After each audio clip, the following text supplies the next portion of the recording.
Today, there's a weird discrepancy between AMD and Nvidia GPUs in this. AMD's first hybrid core CPU gets reviewed. This is a real Nvidia GPU, and Nvidia just announced new software that gives you double the performance. Welcome everyone to Gamer Meld.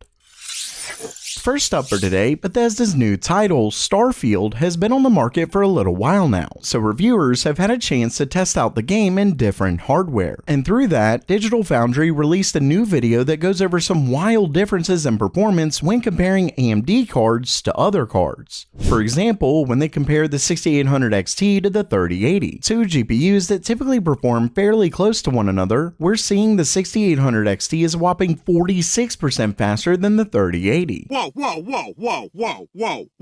Whoa. Other reviewers saw similar things between AMD and Nvidia cards that are typically very close to one another in terms of performance. Not only that, but when we look at frame times, you can see that the Nvidia card has extremely spiky frame times when walking around, and it gets even worse the slower the GPU is. Luckily, Digital Foundry was able to mostly fix the frame time difference when using their optimized settings, but it was still much slower. At the end of everything, their conclusion is that the difference in performance between AMD and Nvidia is way outside of what we normally see in rasterization, and it can get even worse when looking at Intel's GPUs. Now, with all of that said, before anyone starts to think that AMD paid Bethesda to make Starfield worse on other cards or anything like that, I can almost guarantee that's not the case. What likely happened is that Bethesda was paid to prioritize AMD GPUs, and instead of waiting longer to further optimize Nvidia's cards well enough to be up to any kind of standard, they decided to just ship the game. So I'd argue it almost certainly falls on Bethesda. They were only forced to optimize for AMD GPUs, but they chose not to optimize well for the others. Also, you may have seen that there's a bug on some AMD cards right now that apparently gets rid of the sun on planets. One thing that's not really reported on it though is that it can affect Nvidia GPUs as well, so it's likely just a bug. All in all, whether you love Bethesda's new space RPG or not, it seems pretty clear that they should have let it cook in the oven for a bit longer. But first, today's video is sponsored by Power Color and their awesome new Devil skins, the most unique way to customize your GPU that I've ever seen. They're basically these awesome looking backplates that let you completely change the look of your GPU. And what's wild is that they actually use magnets that attach to your Red Devil 7900 series cards so you can swap them out in seconds. These are freaking awesome. So add some style to your new graphics card by visiting my link in the description below.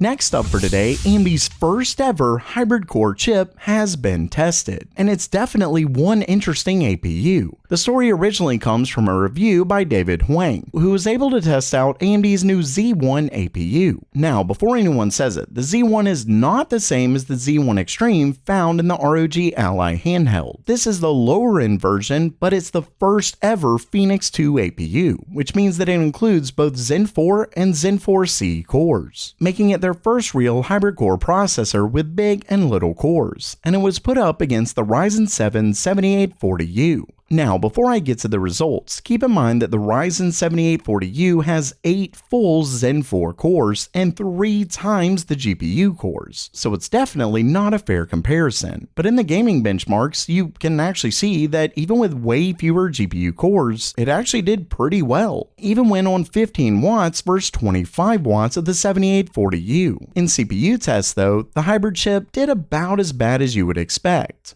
All in all, I think it's a way for AMD to include more cores on the same package like Intel has, or possibly has cheaper cores for lower end CPUs. Either way, it's interesting to see AMD's version of the big dot little design.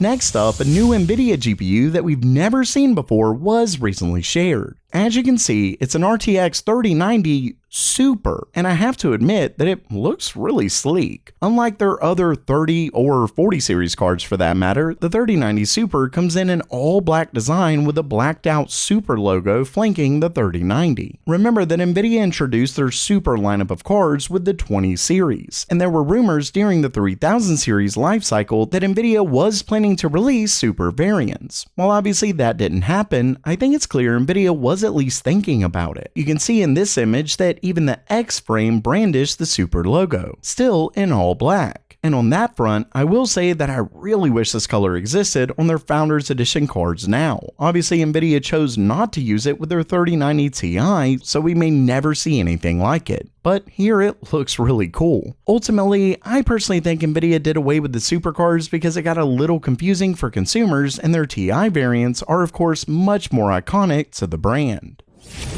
And lastly for today, Nvidia just announced a new software that could give your GPU up to double performance. It's called TensorRT LLM, and it's a new open source software that's made to boost large language models inference on Nvidia GPUs. For those who don't know, large language models, or LLM for short, are what AI chatbots like ChatGPT use. The new software comes with their TensorRT deep learning compiler, optimized kernels, multi-GPU and node communication primitives, optimized in-flight batching, and more that ultimately give a massive boost in LLM inference. And as you can see right here, the new software actually gave the H100 GPU a whopping 2 times performance when compared to the same card running the code from just last month. Basically, for anyone working with these large language models, you're about to get a huge boost in performance. According to Nvidia, TensorRT LLM is supported on Ampere, Lovelace, and Hopper GPUs, and is set for release in the quote, coming weeks. So while that does it for today, what did you think about that 3090 Super? And will AMD ever catch up to Nvidia's AI performance? Let me know down in the comments below. And don't forget to pick up one of those devil skins down in the description below. And as always, have a great day.